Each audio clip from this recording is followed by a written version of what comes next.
Bienvenidos a nuestro nuevo programa Geoeconomía.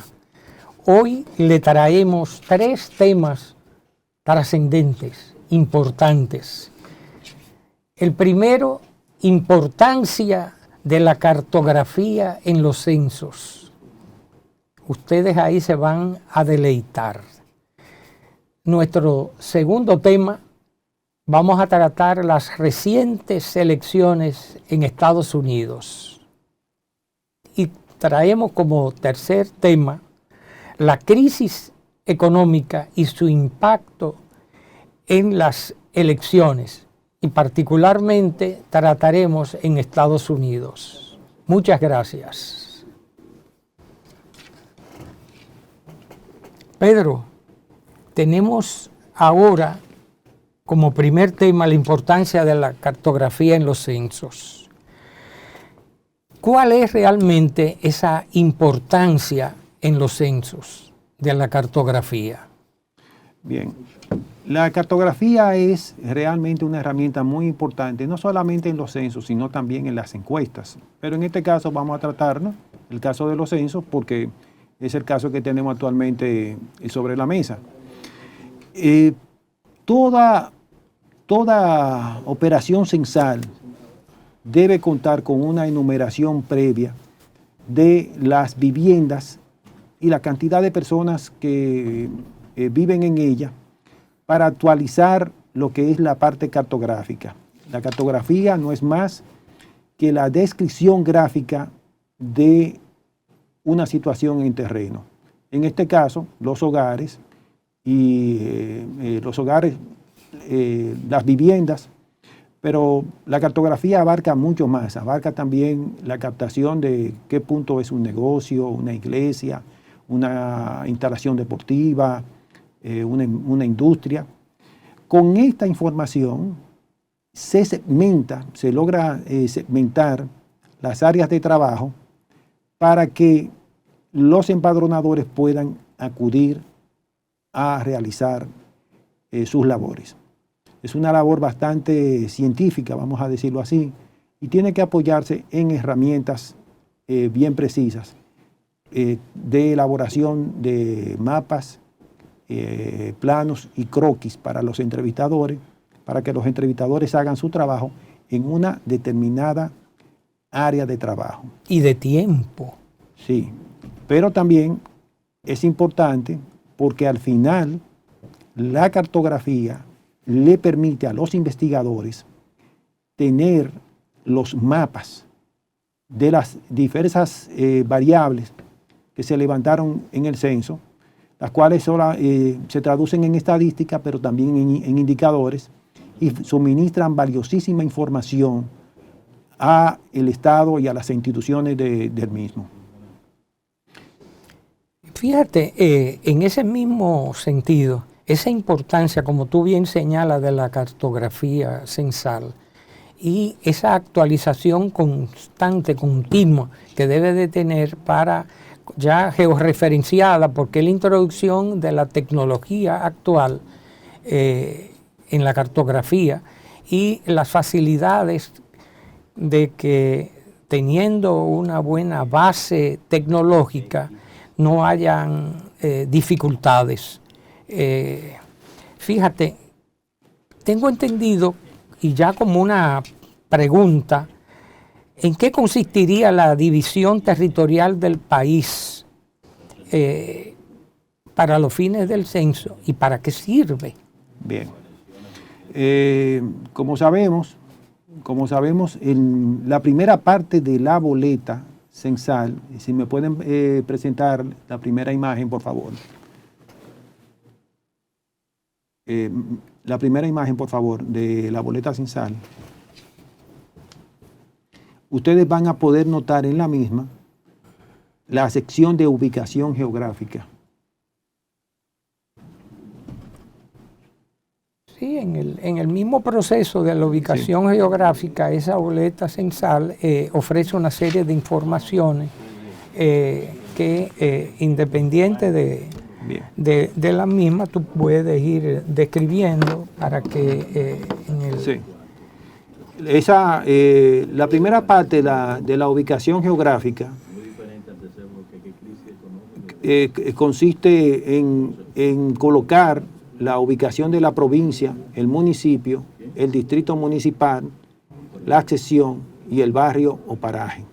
Esos datos van a estar, cuando lo coloquen, rápidamente ya georreferenciados. Sí, precisamente el instrumento que está utilizando la Oficina Nacional de Estadística es una table que en nuestro caso, de una u otra forma, en la boleta se puede apreciar eso. Muchas veces se considera que tal vez no sea tan necesario poner los datos, pero la ONE quiere validar la información a través del punto geográfico y queda totalmente codificada la información, porque luego en la parte que corresponde con el procesamiento del dato, se puede desagregar la información por provincias, por municipios, por distritos municipales, y en algunos casos hasta por barrio. La división territorial se establece a partir de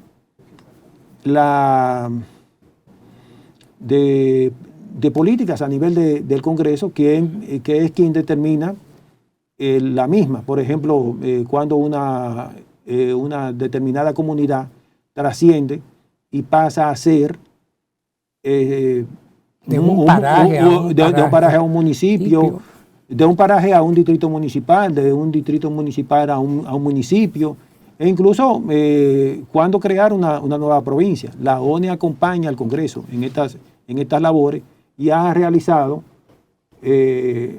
la próxima, por favor, la próxima gráfica, y ha realizado una labor en donde, digo, la anterior al mapa, si es posible. La anterior al mapa que presenta la división territorial. Esa división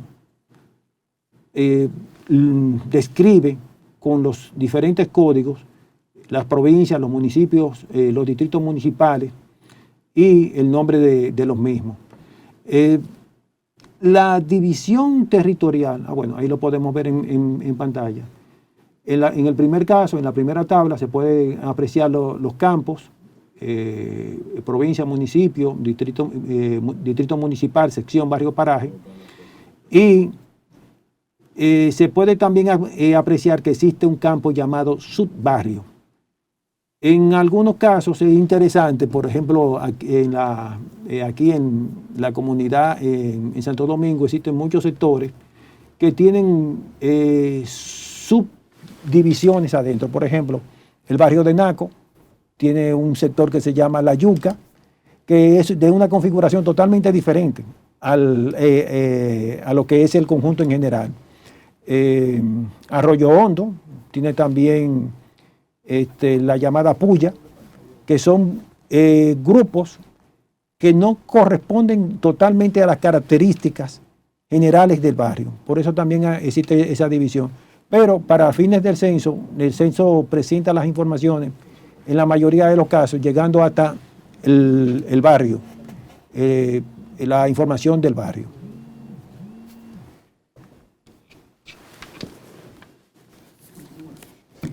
Es muy interesante esa parte y como estamos contando que con la oportunidad que nos da el censo, si se logra levantar toda esa información, la cual estamos seguros que se podrá compartir con las demás instituciones en una coordinación interinstitucional, ya sean las oficinas de planeamiento urbano de los ayuntamientos, así como las distintas oficinas, obras públicas, instituciones, ministerios, para una planificación que trate de ayudar y organizar mejor en planes pilotos las atenciones a donde más necesidades tengan esos asentamientos humanos. porque ya con esta información que se pueda levantar y luego analizar correctamente, estamos seguros de que se va a poder entonces disponer una mejor, digamos, distribución de los recursos económicos y el manejo de las instituciones sean más eficientes. ¿Cómo, Pedro, se captura la información de la división territorial en el censo, ya específicamente? Bueno, mira, ya habíamos mostrado, si son tan amables de ponerme la parte del cuestionario de la boleta censal, que es la segunda transparencia. Cada entrevistador va al terreno y en el terreno se le ha asignado un segmento censal. Ese segmento, dentro de su carpeta, identifica cuál es la provincia, el municipio, el distrito municipal, la sección barrio paraje con códigos específicos. Pero eso ya en la cartografía, en lo que es la ejecución, podemos ir mirándolo a partir de los mapas, de los diferentes mapas. Por favor, avancen a donde están el mapa. Siga, por favor. El próximo. Pero este es un mapa muy interesante, el mapa político administrativo de la República. Ya esas son las 10 regiones del país, pero ahí está toda la información de las provincias, municipios, distrito municipal, secciones, barrios y parajes. Es un mapa que tiene también una tabla abajo que describe precisamente todas esas comunidades y una serie de características que pueden tener. Ahora, ¿tú señalaste en cuántas regiones se encuentra? Son 10 regiones administrativas que tiene el país. Las regiones administrativas, si podemos ver el mapa de las regiones administrativas, Sí, no, pero en lo que lo buscan, aquí vemos la división territorial de la República en regiones administrativas. Muy bien, aquí están las 10 regiones administrativas del país. La región metropolitana, que está abajo, que compone lo que la gente llama el Gran Santo Domingo. Está la región del Yuma, que comprende a las provincias de la Altagracia, la Romana, y el Ceibo.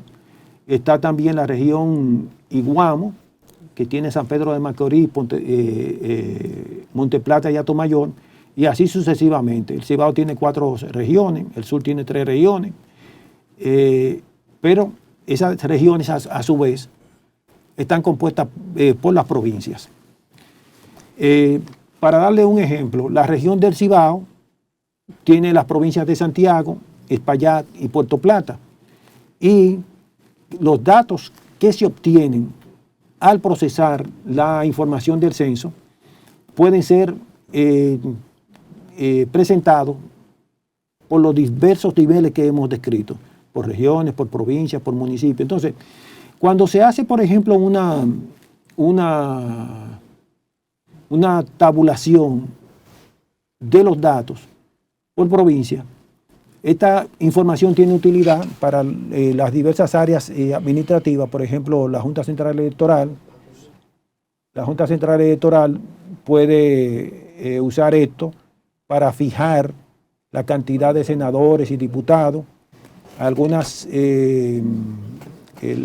las instituciones como el Ministerio de Salud, el Ministerio de Educación también, tienen información de la cantidad de personas que existen entre ciertos tipos de edades y le permite hacer una proyección de qué recursos se están utilizando, qué cantidad de escuelas, de aulas están necesitando en cada una de las diferentes fíjate, el Ministerio de Educación tiene dividido el territorio en 18 regiones. Excelente. Fíjate cómo con estos datos, si logramos que se levanten de forma eficiente y adecuada y correcta, van a permitir, y sería como una pregunta, que cómo esto ayudaría a transformar los datos del censo para producir estadísticas y dar un seguimiento adecuado, correcto, a los fines de ir teniendo un avance durante todo el proceso. Pero antes que nos conteste, vamos a tener una pausa para continuar. Muy buenas, continuando, Pedro. Vamos con la pregunta sobre cómo se transforman los datos del censo para producir estadística, pero quiero introducir también cómo se puede aprovechar la misma información de los censos para producir los cuadros, los indicadores, los mapas temáticos que involucren la cartografía y la división territorial. Muy bien. Mira, lo primero, los entrevistadores que van a los hogares capturan en una table con una aplicación los datos, las preguntas que se le están haciendo. Entonces, la pregunta sexo, edad, nivel educativo, si está trabajando o no, etcétera, etcétera. Y esos datos se transforman en una base de datos. Una base de datos, como todos sabemos, es un arreglo matricial de filas y columnas, en donde las columnas son las variables y las filas son los casos, o sea, las personas. En el caso del censo pasado se levantaron aproximadamente 9.460.000, se empadronaron 9.460.000 personas, y como ustedes pueden ver ahí en la pantalla, eso es una salida de una base de datos que está en un formato llamado SPSS, que es un programa que permite la transformación de los mismos y producir los cuadros estadísticos. Fíjense que las primeras variables identifican a la región, la provincia, el municipio, el distrito municipal, la zona, la sección, el barrio y paraje, así como otros elementos cartográficos que la ONE había definido para ese censo. Si vemos en un segundo gráfico, lógicamente, asociado a eso, están en la próxima tabla lo que son las definiciones de las variables, porque cada variable, aunque esté en una columna y se ponga un valor como el sexo, siempre hay el número que estamos viendo reflejado en la entrada de datos. El 1 corresponde al masculino y el 2 corresponde al femenino, y así sucesivamente. Si se pone, por ejemplo, la provincia 1, todo el mundo sabe que es el Distrito Nacional, y si se pone la provincia 25, eso es la provincia de Santiago. Pero eso está descrito en una tabla que describe cada pregunta, cada variable. Ya se puede apreciar cuando se procesa eso, la próxima tabla, cómo puede salir una disposición. Aquí tenemos una tabla que nos dice cuál es la cantidad de personas que saben leer y escribir por provincia. En la próxima, por favor, si es posible. Y las personas de 15 años y más. Como ustedes sabrán, un poquito más para atrás. Como ustedes sabrán, el analfabetismo es una variable muy importante, o el alfabetismo en un momento determinado, vamos a hablar en tono positivo. Y siempre se trata de medir para ver en qué situación se encuentra esta variable educativa en la nación. Fíjate que esas variables de educación son las que se van a reconsiderar, por ejemplo, en el Ministerio de Educación, para los fines de monitorear, revisar, corregir los programas de estudio, etcétera. Uh-huh. Sí. Bueno, pero ahí hay una parte muy importante, o sea, hay una serie de variables que detectan la población en sentido general, con las edades, el sexo y todas estas cosas. Y en este caso es interesante ver en una sociedad el nivel de alfabetismo que tiene la misma. En ese gráfico, por ejemplo, ustedes pueden observar con los datos del 2010, los datos del censo del 2010, que en el Distrito Nacional el 92.6% de la población de 15 años y más estaba alfabetizada, mientras que Pedernales era la provincia que tenía un mayor número de analfabetos, apenas un 62% de la población estaba alfabetizada, lo que te indica que había un 38% de analfabetismo. Fíjate que qué buena esa observación. Todo eso se puede corregir en una planificación en menos de un año, porque tú puedes alfabetizar a través de unos planes pilotos, ya sea por regiones, por provincias y localidades. Creo que vamos a tener en próximas oportunidades disponer de más tiempo para darle continuidad, porque esto es trascendente a los fines no solamente del censo, la planificación general, tanto económica como social del país. Muchas gracias. Bien, amigos, estamos aquí en el programa Geoeconomía. Vamos a tratar en este momento el tema de las elecciones de medio término en los Estados Unidos, y para ello tenemos un entrevistado desde la ciudad de Nueva York, pienso, el señor José Luis Kepi, que es de origen dominicano, sociólogo, y que quisiéramos que nos ayude a entender qué ha pasado en estas elecciones de medio término. Parecería, y hay muchas interpretaciones, de que se esperaba una oleada del Partido Republicano, una oleada roja, como se dice, y del trumpismo, y parecería que algunos medios interpretan que no ha sido así. Por otro lado,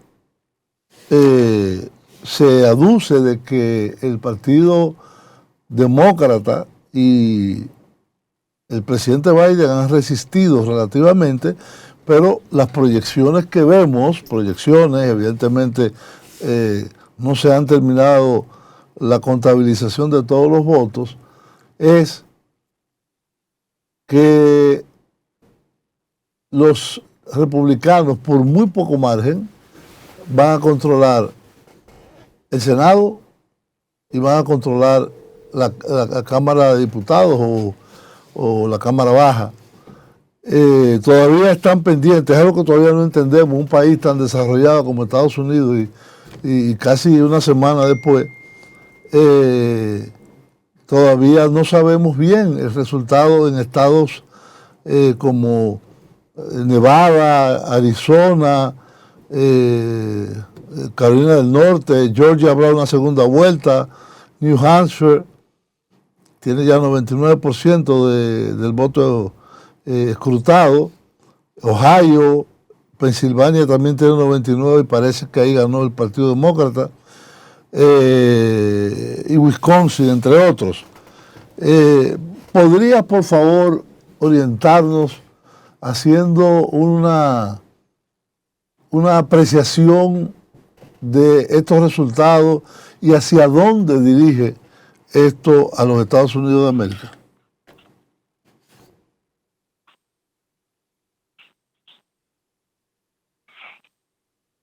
Buenos días. Buenos días. Buenos días. ¿Puedo empezar? ¿Perdón? Sí, claro. Sí, se oye bien. Muy bien. Sí. Ok. Ok, muy buenos días. Gracias por la invitación. Fíjense, las elecciones de término medio que recién se sucedieron aquí en los Estados Unidos nos han llenado de sorpresa a muchos. Como ustedes saben, en las mismas se renuevan los 435 miembros de la Cámara de Representantes con un mandato de 2 años y una distribución por estado en proporción a su población. Y de 35 de los 100 escaños del Senado también se eligieron, donde los elegidos lo son por 6 años.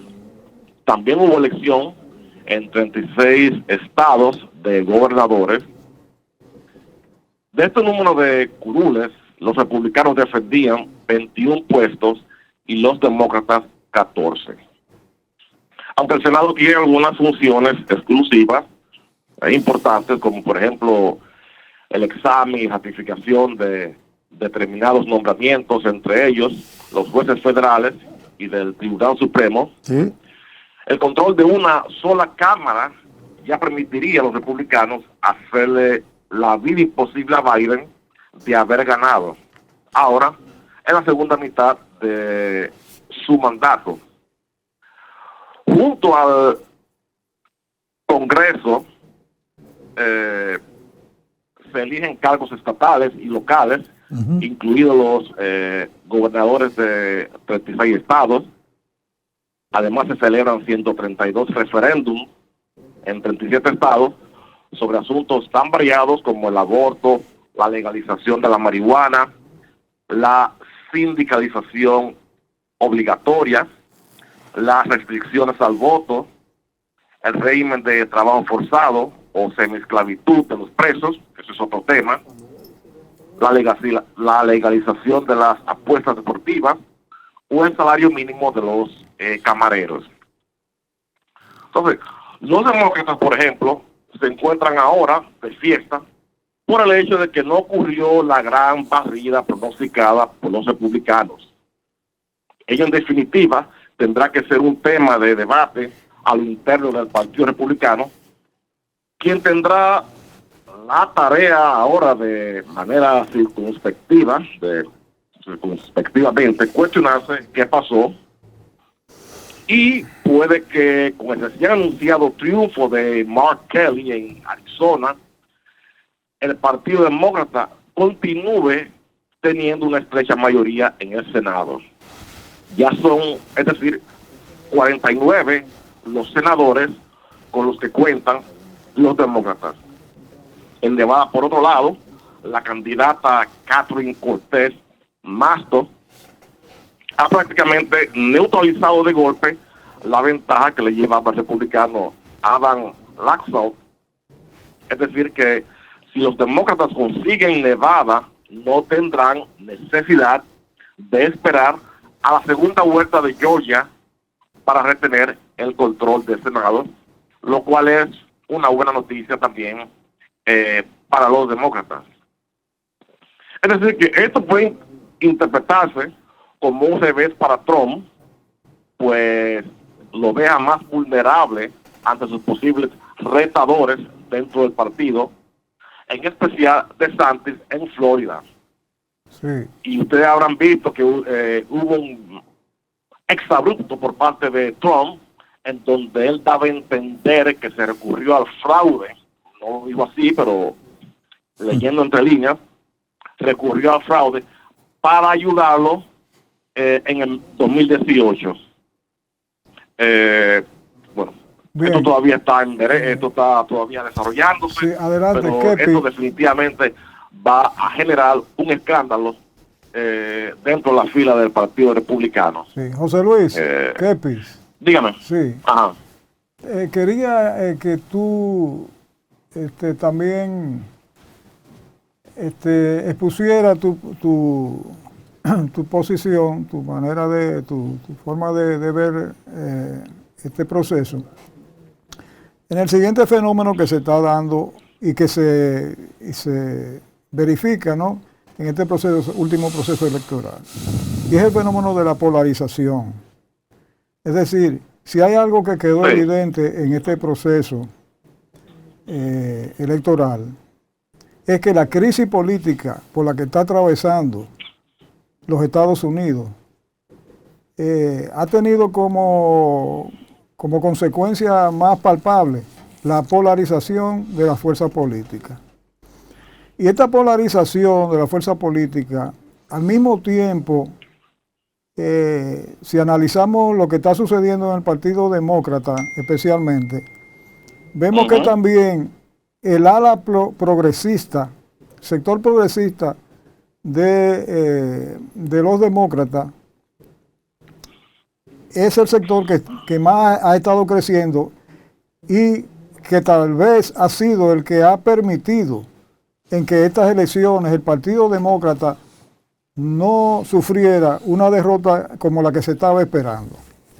¿Qué tú piensas? ¿Cuál es tu parecer sobre el avance de las fuerzas progresistas que contundentemente se han manifestado en estas elecciones de medio término y cuál sería el futuro del Partido Demócrata, en términos de que en una gran parte de la juventud norteamericana está asumiendo una posición de corte progresista, más bien no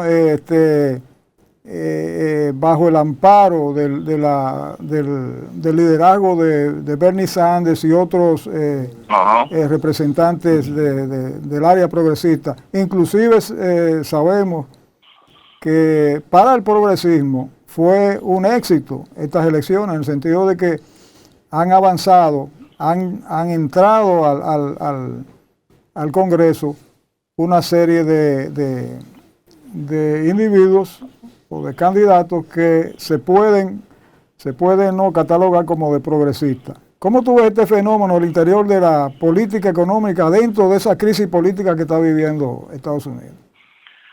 Bueno, yo te diría que en lo tocante a esta elección de medio tiempo, en el estado de Nueva York, los demócratas tuvieron un desempeño funesto, puesto que perdieron 10 asientos demócratas en la Cámara Baja.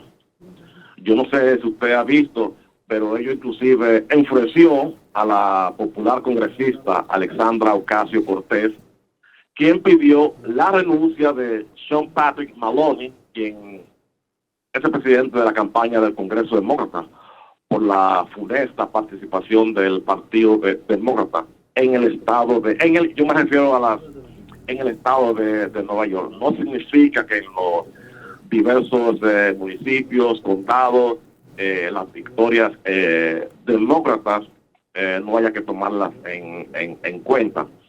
En este sentido, uno de los explicaciones que dan los analistas al hecho de que no hubo tal barrida electoral está íntimamente ligado a lo que pasó aquí creo que en junio 10, el viraje de la Corte Suprema de Roe vs. Wade en materia antiaborto. Sí. Y si tú puedes ver en los estados donde el aborto estaba en juego, los demócratas tendieron a prevalecer. O sea que ellos también muestran la asincronía que existe entre la dirigencia y la base del Partido Republicano, puesto que la agenda de los dirigentes no necesariamente está de acuerdo con lo que piensa la base, la gente, o toma en cuenta las necesidades de la gente en su día a día. Por ello yo creo que este proceso es interesante y hay que seguirlo estudiando de manera sesuda, yo diría, en el porvenir. Sí, tenemos que hacer una pausa breve y continuar con esta interesante conversación. Regresamos en un momento. No hay problema. Bien, estamos de vuelta en esta su entrega de Geoeconomía. Estamos entrevistando al sociólogo dominicano norteamericano o norteamericano de origen dominicano, José Luis Kepis, que vive en la ciudad de Nueva York y que es un entendido en este tema de los resultados políticos de estas elecciones de medio término en los Estados Unidos, que se llevaron a cabo el 8 de noviembre. Hay muchas preguntas que uno tiene, podría pasarse un rato larguísimo aquí hablando, pero fundamentalmente quisiéramos conocer tu opinión sobre primero, el papel de Ron DeSantis como gobernador de Florida y supuestamente retador de Donald Trump, en primer lugar. Segundo, es muy poco el tiempo, yo lo sé, pero segundo, queríamos saber cómo se conectan estas elecciones con la altísima conflictividad social que se ve en los Estados Unidos vamos a ejemplificarlo con la huelga de los trabajadores de Facebook, que creo que hubo 100.000, 11.000 despidos, entre otros. ¿Qué nos Y el puede? mismo Tesla, el mismo Elon Musk. Exacto. Se agarró de ahí también. Twitter. Tanto. Sí. ¿Ah? En Twitter Sí, también fíjese. cancelaron mucha gente. Sí, fíjese. Dentro de los medios conservadores, varios de sus más vocíferos exponentes y analistas y observadores ya han sugerido que el Partido Republicano debería considerar a DeSantis como una mejor alternativa ante el descalabro de Trump, puesto que los candidatos que Trump apoyó fracasaron. Entonces, en vez de Trump aparecer como una persona que añada, Trump aparece como una persona que ya resta y le resta la posibilidad al Partido Republicano de presentarse airoso ante las elecciones del 24.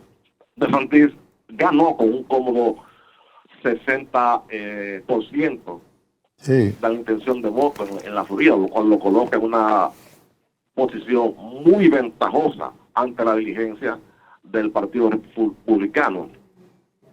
El mismo, por ejemplo, New York Post de Nueva York, Sí. que es propiedad de Robert Murdoch,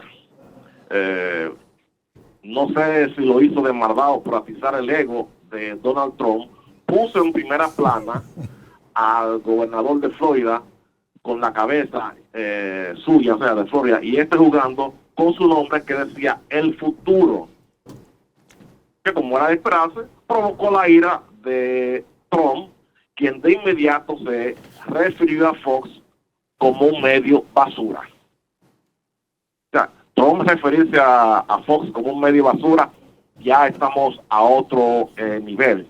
Trump inclusive ya amenazó soltar el Partido Demócrata e irse solo en otros tweets, en otra arenga locada como la que él acostumbra hacer.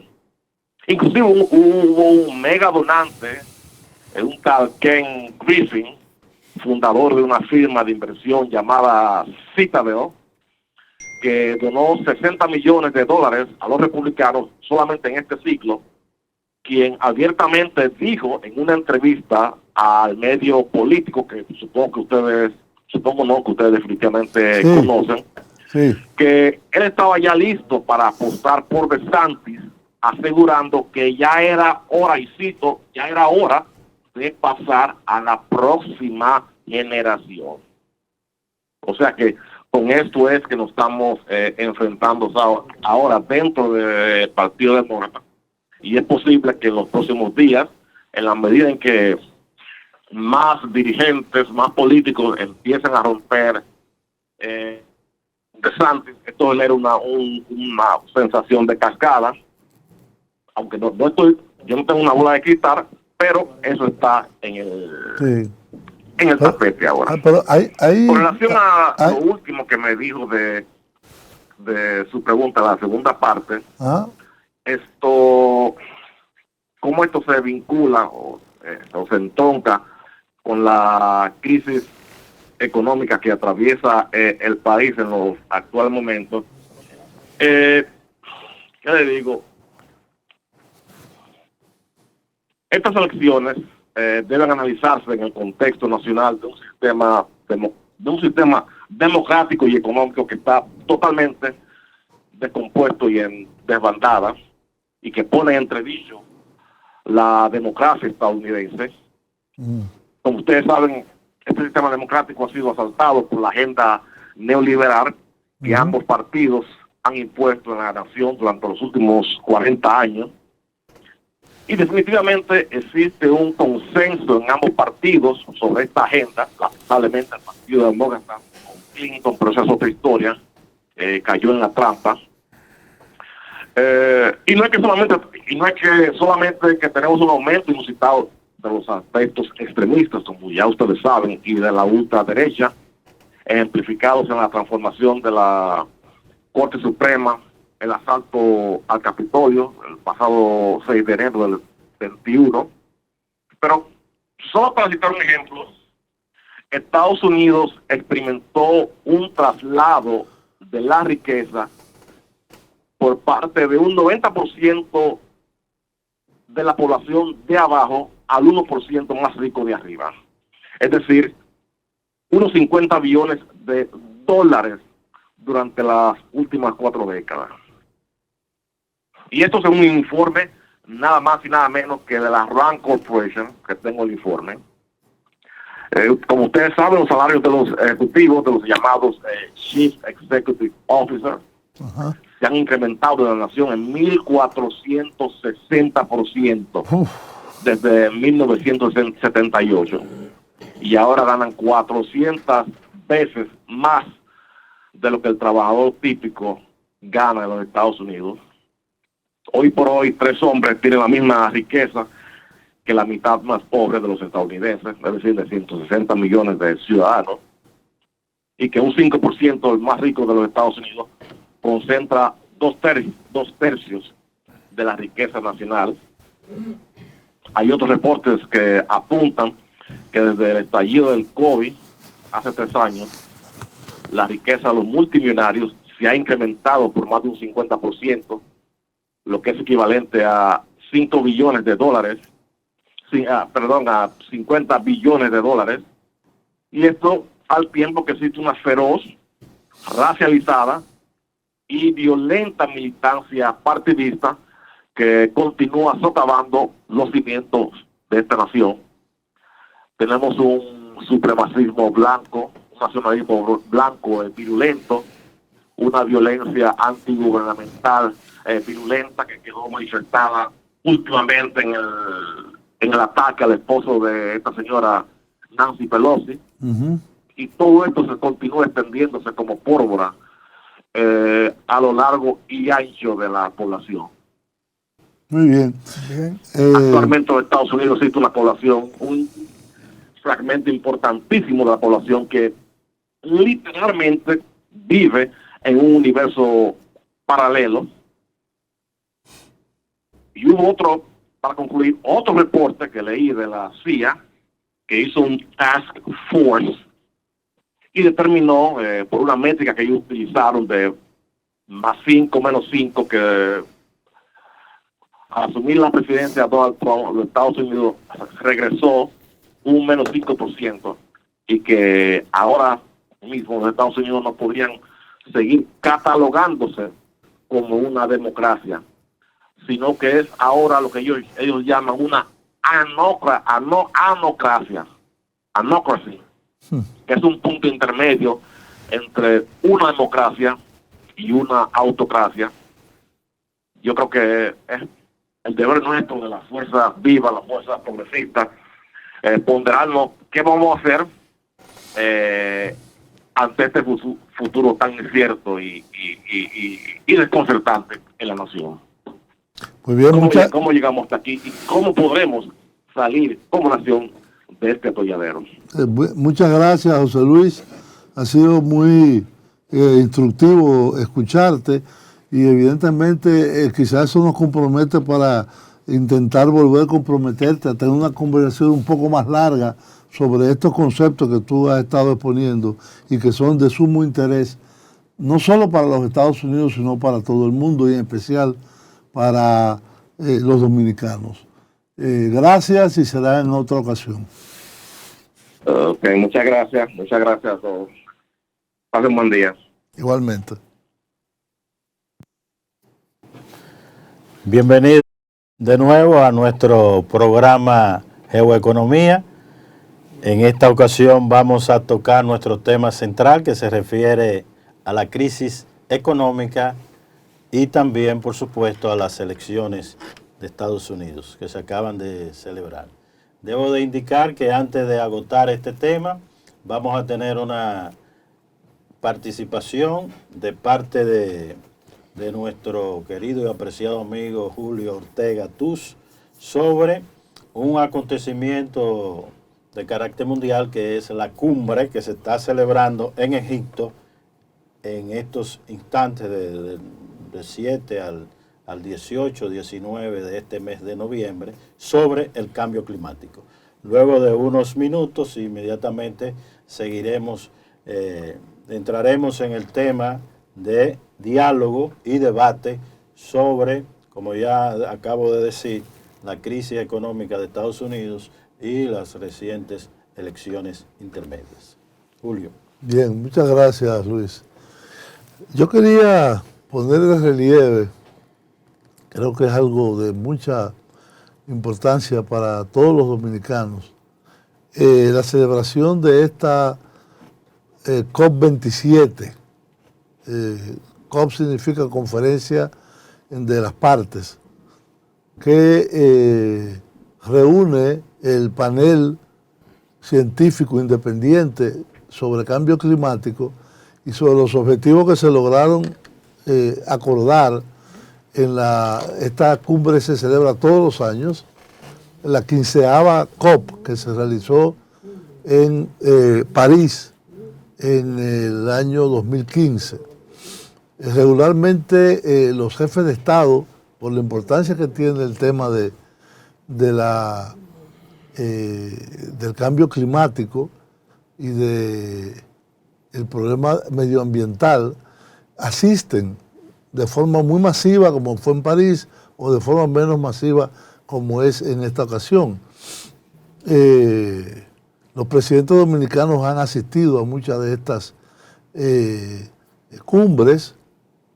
A esta de Egipto en Sharm el Sheikh no ha habido representación a nivel del Poder Ejecutivo, sino ministros de Medio Ambiente y de otras áreas relevantes de la administración dominicana. ¿Qué se discute en Egipto? El mundo está enfrentado a una catástrofe medioambiental y climática. Se estima que de seguir el curso que ha seguido en estos últimos 30 años, 40 años, la emisión de gases de efecto invernadero y las contaminaciones, se van a derretir casi por completo los hielos de Groenlandia, del Polo Norte y del Polo Sur. Y esto implicará aproximadamente, es la estimación que se tiene, un aumento del nivel de los mares de 7 metros. 7 metros quiere decir que la ciudad de Santo Domingo estará completamente bajo el agua. Y muchas otras áreas del mundo. La República Dominicana, o la isla de la Española, o la isla de Santo Domingo, o la isla de Quisqueya, o la isla de Haití, como le quieran decir, está clasificado los dos países que hay en la isla, Haití como el tercer país con más riesgo de impacto del cambio climático, y nosotros el 11º, tampoco que estamos muy bien. El 11º quiere decir que muchas playas se perderán, que muchas zonas costeras se anegarán, que cuestiones como la que vimos el viernes antepasado en Santo Domingo, que de un momento a otro, sin previsión de ningún tipo, cayeron la cantidad de agua que cae en un mes entero, seguirán produciéndose, que habrá un momento de extremado calor, que habrá un momento de extremado frío, y esto todo es ese concepto que se llama cambio climático. Para poder combatirlo, los integrantes de la COP27 han estimado que se necesita 5,5 billones de dólares. Es decir, 5 millones de millones, no es billón en inglés. Y lo que se está tratando de acordar, no se ha acordado en esta reunión en Egipto, es 100.000 millones por año. Es decir, que no da ni ni para el café. Estamos ante una gravedad extrema de la situación. Muchos países inclusive han retrocedido en sus medidas de reducción de gases de efecto invernadero, introduciendo ahora carbón, energía nuclear, etcétera, por la crisis energética derivada de las sanciones y de la guerra en Rusia y Ucrania. Quería poner esto de relieve porque no podemos dejar de mencionarlo. Debería ser quizá un segmento completo del programa, pero tenemos que dejarlo ahí para otra ocasión, cuando ya termine probablemente la COP27, que es el 18 de este mes. Gracias por tus consideraciones. ¿Qué nos dice nuestro apreciado también y amigo José M. Félix sobre esta crisis económica de Estados Unidos y cómo ha servido de contexto para unas elecciones que están todavía en veremos? Bueno,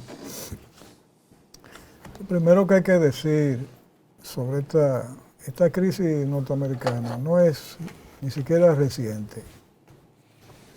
O sea, nos podemos remontar inclusive al final de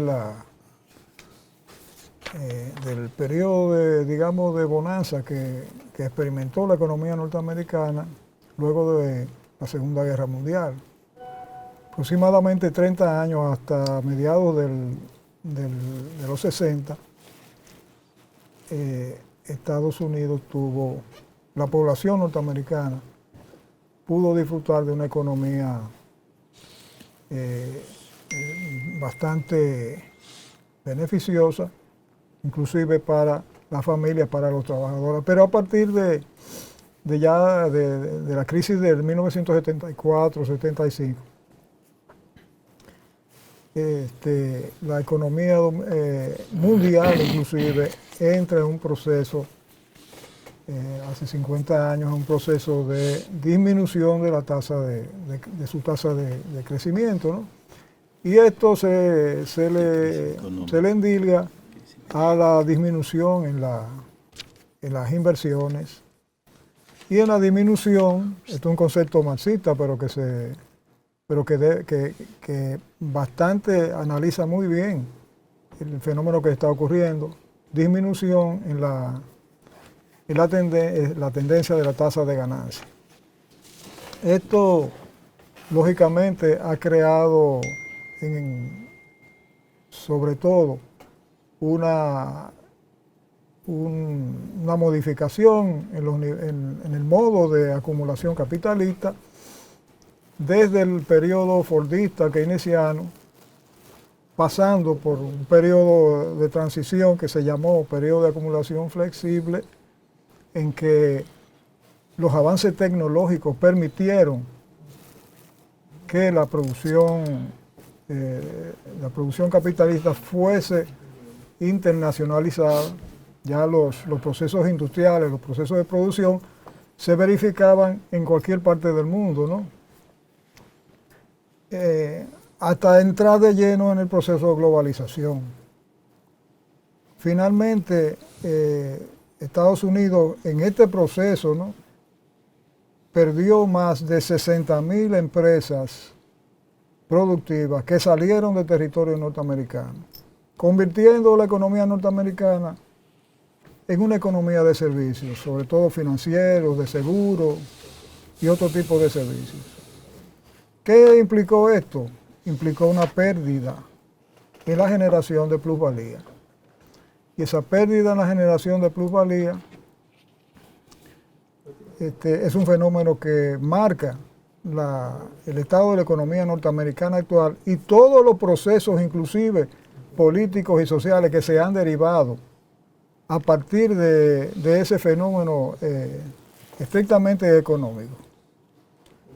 El problema de la polarización de la población norteamericana que se expresa en los procesos electorales es parte inclusive el problema interno político norteamericano, su crisis política, es una correlativa de la crisis económica que está padeciendo los Estados Unidos y que en los últimos tiempos, digamos, luego de la crisis del 2007-2008, la llamada crisis de la subprime, que para muchos aún no ha sido resuelta, la economía norteamericana en los últimos 2 o 3 años ha venido padeciendo de un problema sobre todo de inflacionario por medidas de tipo monetaria que han sido necesarias en Estados Unidos implementar para poder cubrir sus necesidades de consumo y demanda de la población, como ha sido la emisión de miles y miles de millones de dólares de manera inorgánica, puestas a disposición del público a través de la Fed, del Banco Central de los Estados Unidos. Llegamos a este momento en que los Estados Unidos enfrentan una inflación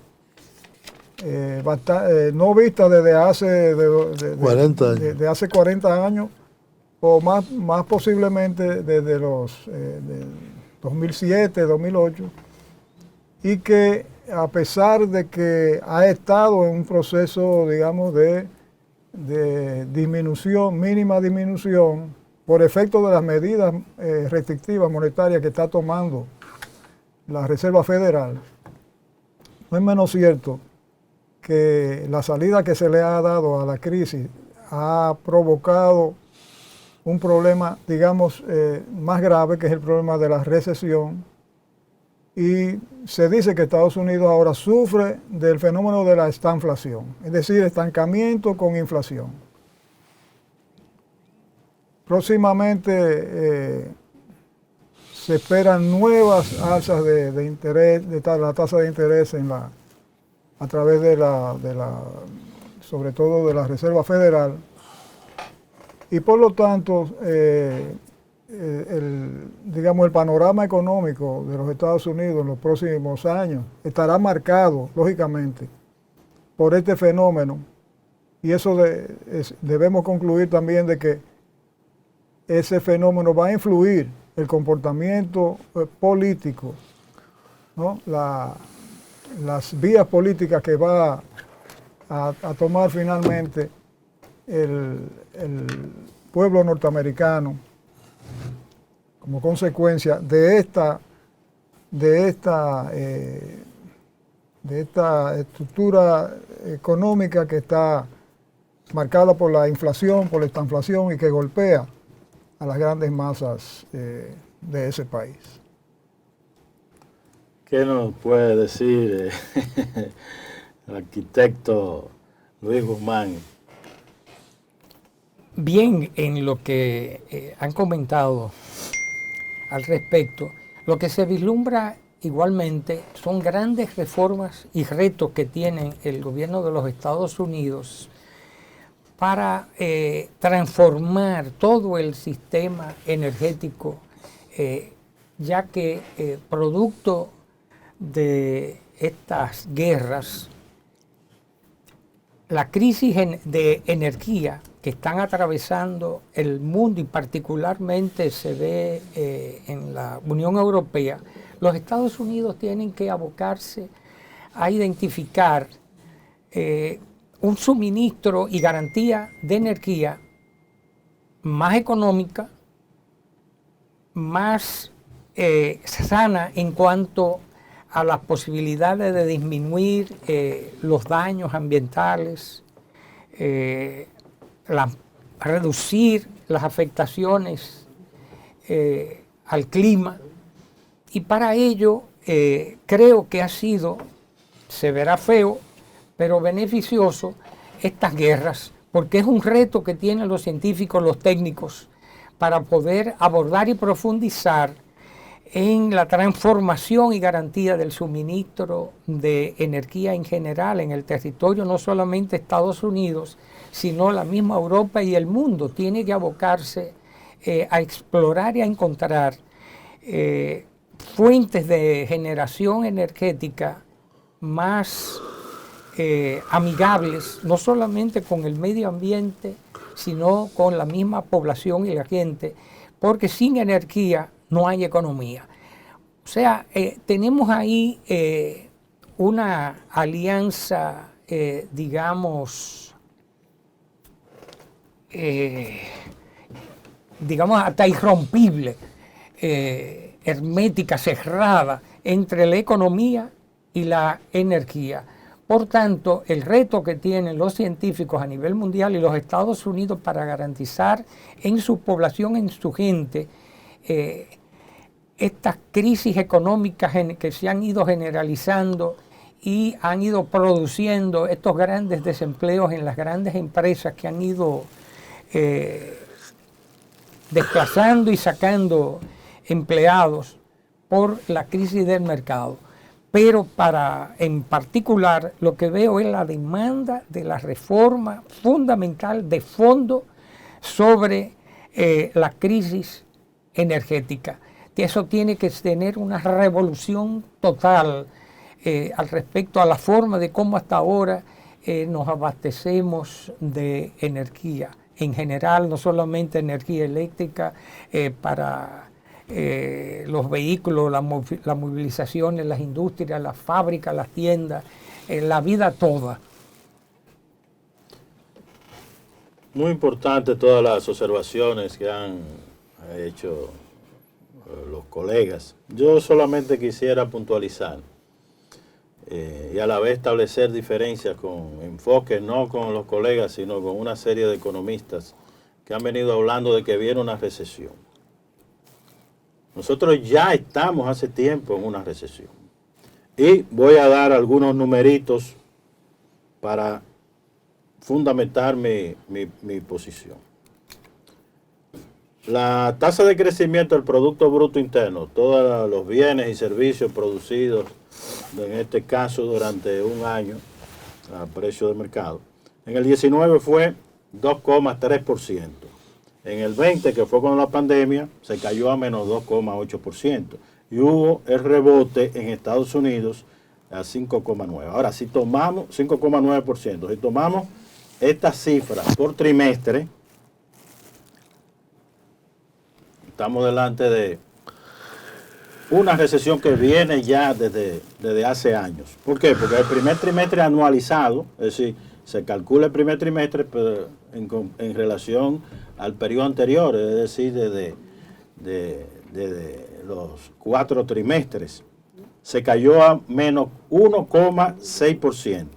El segundo trimestre menos 0,6% y en tercer trimestre hubo este rebote que es el 2,6%. Ahora, si nosotros tomamos esta cifra y la dividimos entre la población de Estados Unidos, entonces tenemos, para no seguir abundando más, que tenemos una caída del Producto Bruto Interno per cápita por cabeza en menos 0,50%. Es decir, que ya venimos arrastrando no solamente la crisis que ya se había dado antes de la pandemia, durante la pandemia, y si analizamos los datos en términos, como he dicho, anuales, entonces el crecimiento de Estados Unidos es negativo. Entonces no sé de dónde viene de que se toman 2 trimestres, que es una cuestión eminentemente de carácter formal y operativo de parte de las autoridades económicas de Estados Unidos para determinar recesión. Si vamos a profundizar el análisis, habría que considerar que la formación bruta de capital, o sea, lo que son las inversiones, está ascendiendo al techo. Es decir, se han caído las inversiones de manera abrumadora en Estados Unidos porque en este tercer trimestre, que es el que acaba de transcurrir, la caída llegó a menos 8,5%, después de haber atravesado un segundo trimestre con una caída de menos 14,1%. si operativizamos más este tipo de consideración y analizamos lo que tiene que ver con la parte de los beneficios, tienen acá, es la rentabilidad. Y ni hablar del caso de los trabajadores. En el caso de los trabajadores, sorprendentemente, estamos delante de una cifra de caída de a casi 50% del Producto Bruto Interno. O sea, lo que le toca a los trabajadores, 50%. Acuérdense que en República Dominicana, en nuestro programa anterior, dijimos que había caído a menos 20%, por debajo de 20%, cuando analizamos el tema de la desigualdad. Solo quería dar esta cifra para rescatar una idea clave que puso el colega, el sociólogo José Luis Kepi, de que independientemente de los conflictos que hay electorales, partidarios en Estados Unidos, entre el Partido Demócrata y el Partido Republicano, ambos partidos están de acuerdo en, como muy bien apuntó José Félix, de estar elevando la tasa de interés como una pretendida fórmula que considero errónea para hacer bajar la inflación. Lo que no se dice que a medida que va elevando la tasa de interés, la tasa de desempleo pues aumenta, porque hay menos inversiones, menos actividad productiva, y al mismo tiempo el consumo cae. Sí, el consumo. Y además de eso, era lo que iba a señalar, la capacidad de compra de los trabajadores, porque han quedado desempleados, se va por el suelo y por eso vemos todas estas huelgas.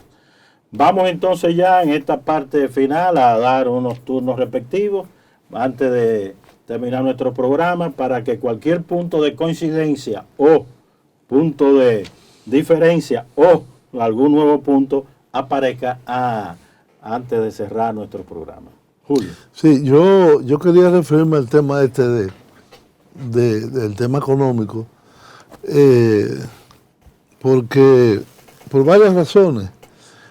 Yo escribí hace unos días atrás, el día 4 de noviembre, un artículo que se llama Inflación Internacional y Recesión Inducida, y en el cual me referí a la política de tasa de interés que está aplicando el gobierno o los administradores del sistema de Banco Central de Estados Unidos, que son 12 en realidad, y hay un directorio que está en Washington, que es el conocido como FED, y es el que determina el valor del dinero en los Estados Unidos. Según las declaraciones de Jerome Powell, después de la última reunión en septiembre de este año, se subió por primera vez en la historia de la FED, casi no se llegó a un punto porcentual, sino a lo que se llama 75 puntos básicos, que es 0.75.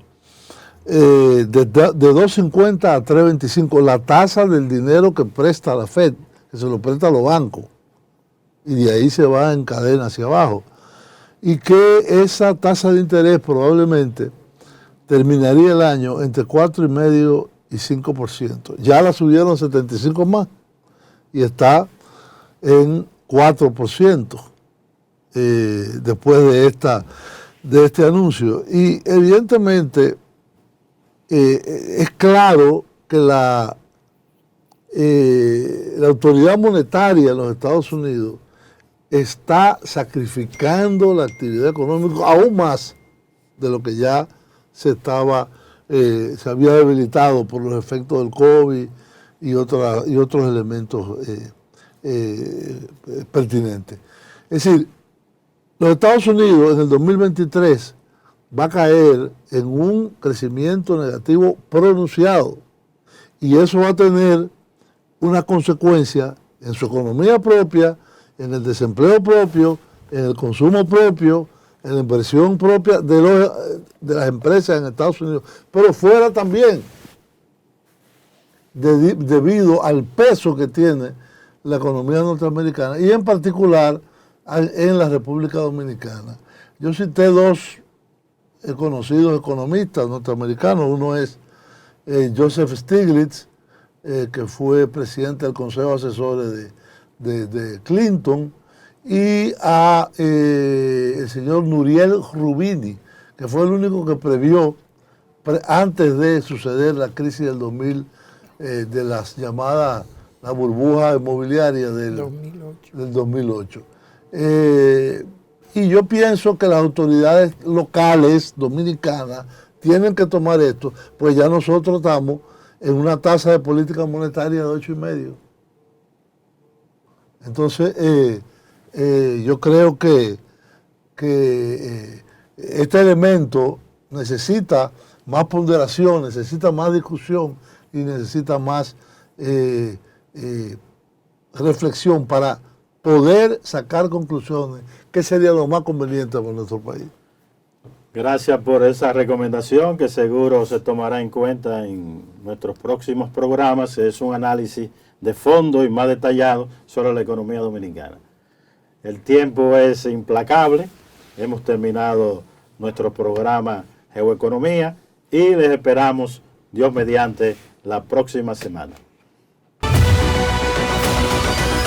Su Mundo TV.